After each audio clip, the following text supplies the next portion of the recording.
What's up, everybody? This is another episode of Coffee with Kevin.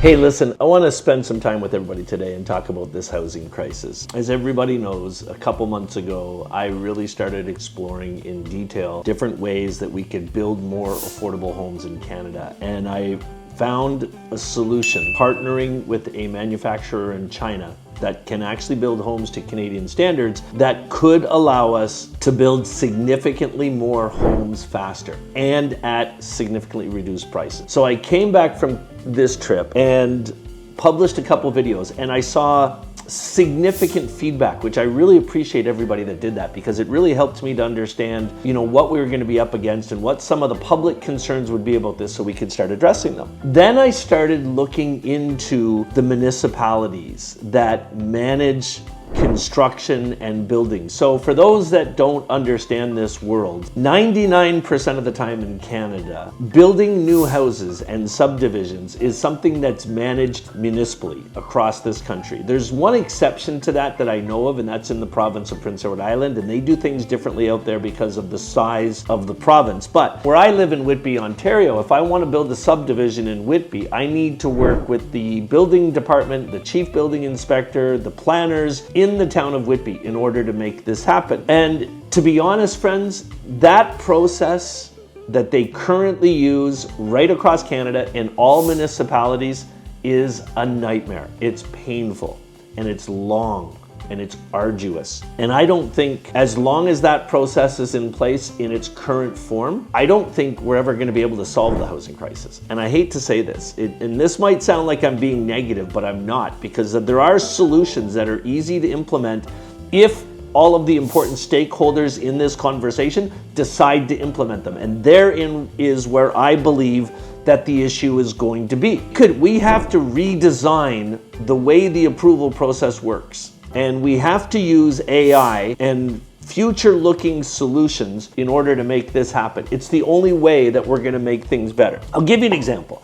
If somebody wants to do affordable housing, you've got to do it at scale. You've got to build enough houses fast enough that it can make a difference. So that means you're going to be looking at a subdivision. So if I was going to do a subdivision today in the current format, the way we are, here's what it's going to look like. Number one, and I'll explain this to you, it's going to be 1.5 to 2 years from when I buy the land to when I can actually put a shovel in the ground and start digging. And that's just a sad state of reality.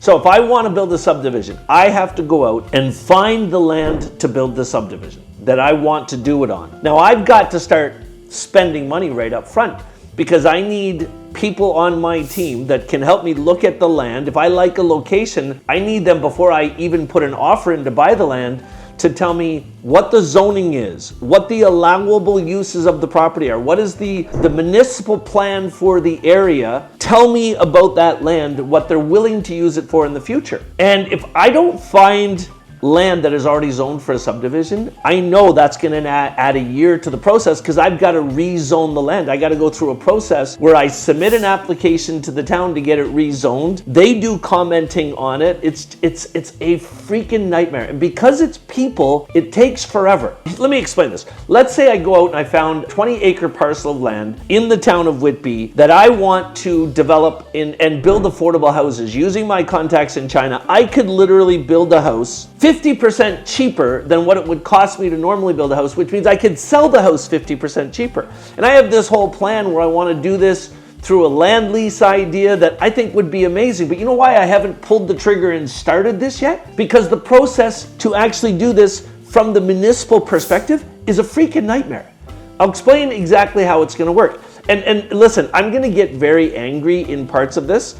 I want you to know, if you work for the town of Whitby and you're watching this, I feel for you guys, because I know you want to do this. You want to make the world better. You want more affordable homes, and you're stuck using rules that were written 50 years ago that don't even fit the world we're in today. And it's sad. And I know you agree with me on that, but you can't even publicly speak about it because you work for the town of Whitby, or you work for the municipality, wherever you guys are. But here's the way the system works right now. So I got to go out, I got to take all the risk up front. I got to go find the land. And if I want to buy 20 acres of land here in Whitby to do this on, we're talking millions of dollars just for the raw land. Probably $5-6 million.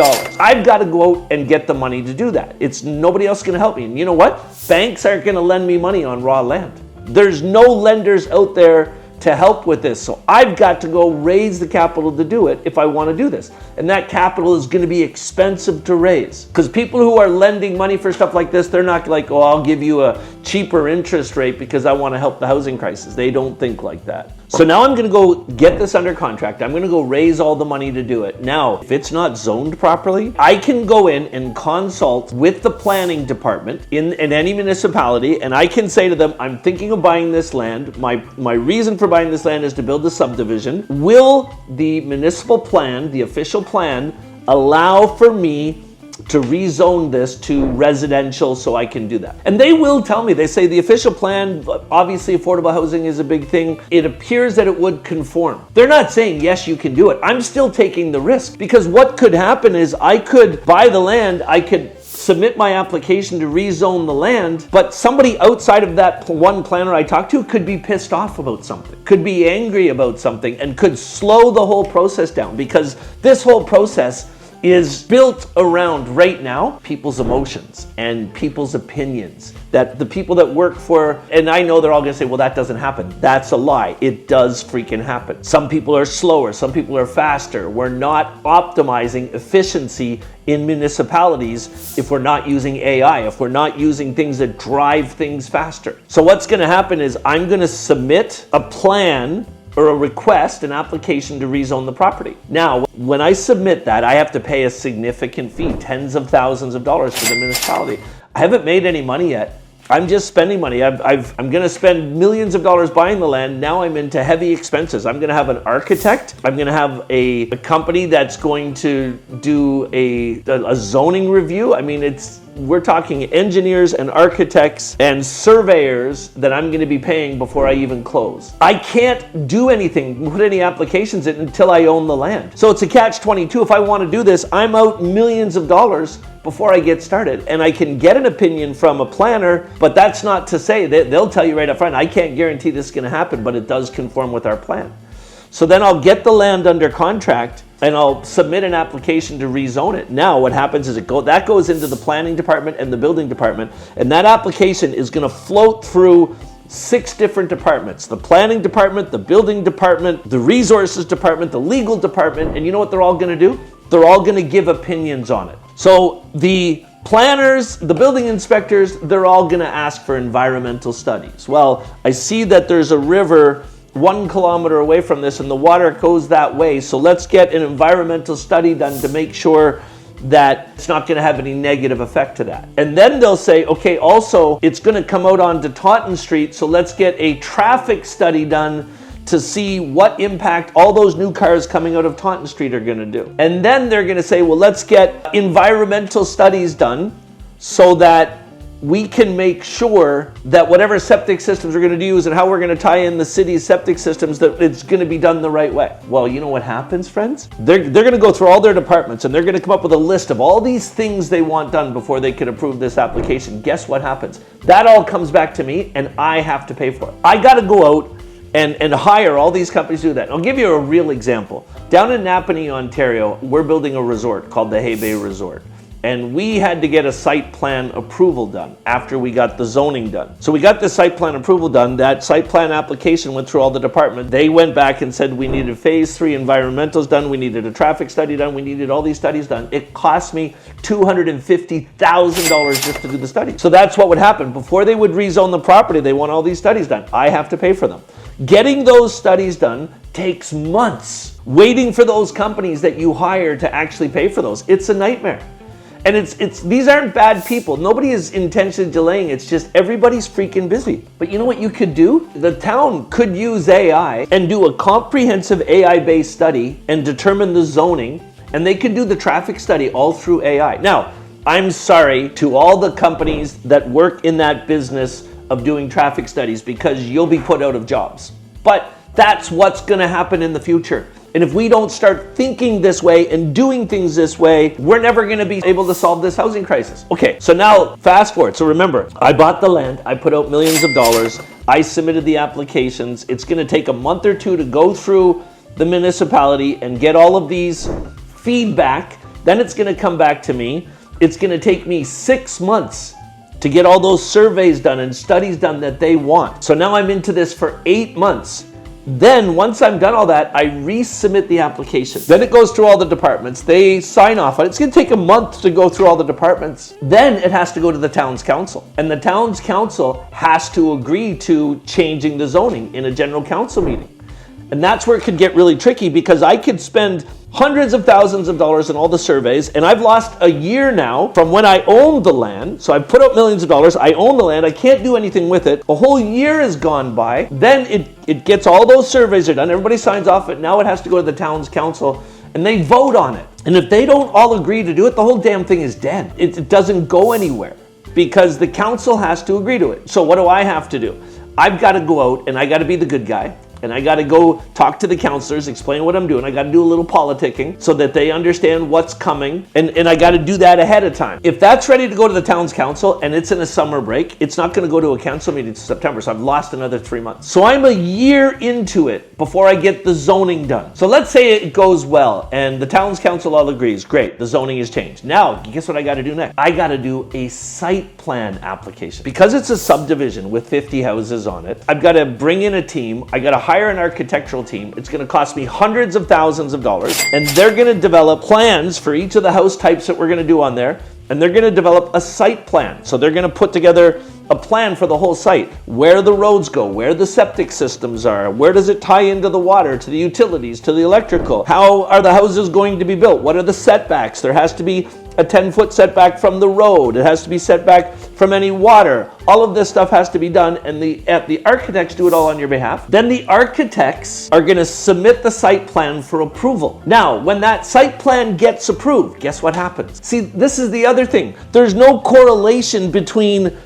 all the work we did to change the zoning and all the site plan work. So now that site plan is going to go in, guess what happens? It goes through those same departments again. See, now they're not looking at it because we're rezoning the land, they're looking at it because we're building a subdivision. So they're going to go through and they're going to give all their comments again. And they literally could say, I want an environmental study done. We need a traffic study done. It could be the same things done over again. Now, in certain cases, they will allow me to use the same reports again, but I've got to go back to, let's say I get a traffic study done and I hire a company to do it. They'll only do it for the one reason, for that zoning change application. So if I now need to use that same traffic study for my site plan application, I got to go back to them and ask for permission, and guess what?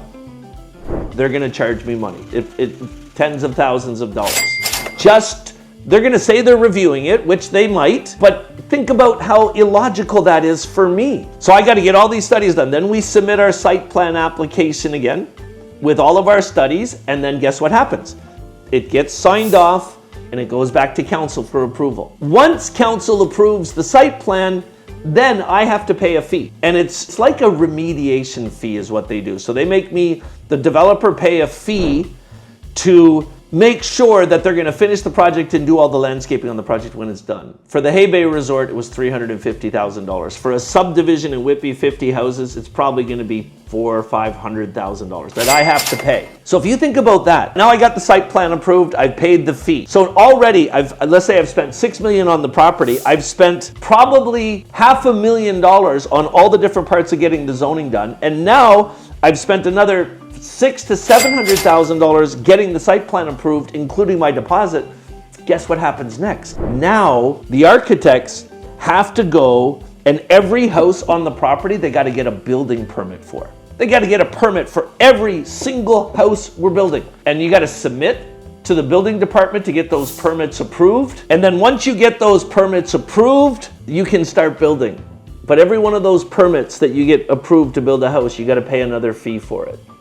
And friends, when you see somebody that's developing houses or building apartment buildings, do yourselves a favor. Don't get fucking angry with them. Don't be jealous of them because they're wealthy. If you knew what they go through, well, now you know, because this is what happens. This is a similar process for anybody that's building an apartment building, a condo building, a subdivision. This is just the way the world lives right now. And here's the issues that I have with this. The way AI works is if you were doing a traffic study, you could literally use AI to do that traffic study. And you know what the AI would do? The AI would look at every traffic study that was done around that specific area and build the traffic study off of that. And it would be just as good as human beings doing it. And it's the same for anything else. Septic studies, environmental studies, they should all be done through AI. Now, I'm not saying AI should be trusted. The people that work in those companies need to advance. You know what they need to be doing now? They should be reviewing the reports that AI creates and confirming authenticity, but they could do that in a week instead of doing all the work and making it take forever. And then same with going through this process. If I find a piece of land and I want to build a subdivision, it's not zoned properly, I got to do a zoning application, then I got to do a site plan application, then I got to do permits for each and every one of the houses. Why can't that all be just one application? You know what people are going to say at the municipality? Because they're different things, because that's the way we do it, because that's the way the rules are written. Well, friends, we have to start rewriting the rules. There's another situation that I'm personally involved in right now where the municipality has used rules that were written 60 years ago to make a real world decision on something I'm involved in that didn't even exist 60 years ago. So they're using rules that were written in a time that didn't exist. Like, for something that we're doing today that didn't even exist 60 years ago. So the system is broken. They're trying to use logic around rules that was written 60 years ago to make decisions on real world issues that are happening today. And I'm not saying, I'm not mad at the employees in a municipality because they're doing the best they can with the systems and tools that they've been given. And they have to follow the rules. Unfortunately, the rules need to be updated. AI needs to be brought in. AI needs to be embraced in everything we're doing. See, here's the problem. I think you'll all agree with me. If we want to stop this housing crisis in Canada, we need more homes built. If we need more homes built, we need more people building homes. Now, right now, my company is developing resorts in Canada, and we've spent a lot of time over the last 3 years really figuring out how to do this and what the systems are. And we've built systems in our company around the current systems. I was really seriously thinking about building a subdivision and really taking on this affordable housing thing. And I'm still very serious about it. But the challenge is, I now understand that even if I can get cheaper houses from China, it's gonna take me years to get a plan approved to do this, and it's going to cost me millions of dollars up front to do it. If we want to stop the housing crisis, we need more people to build more homes. But when people who are thinking about getting into developing subdivisions and building more houses, when they start seeing this process, they start going down that road, they just stop. And they say, it's not worth it for me to do it. I can't do that. I don't have the money. I can't push that hard. So there's two things that need to change if we're going to solve the housing crisis. Number one is the processes that I've just described to you. This needs to change. There should be, if somebody's building a subdivision of houses, there should be one application set that covers zoning, site plan approval, and permits to build the houses. You can do that all in one application. And you can get AI involved in that process. And right now, that whole process takes a year to 18 months. You get AI involved in that process, you could reduce that process to literally months to get that whole thing done. Think about the man hours. If you're involved in a municipality, my municipality in Whitby is paying significant income to full-time salaries. In this system, we are not optimizing the work we get out of the employees in this town because we're not advancing the technology side of this. Think about how much more efficiency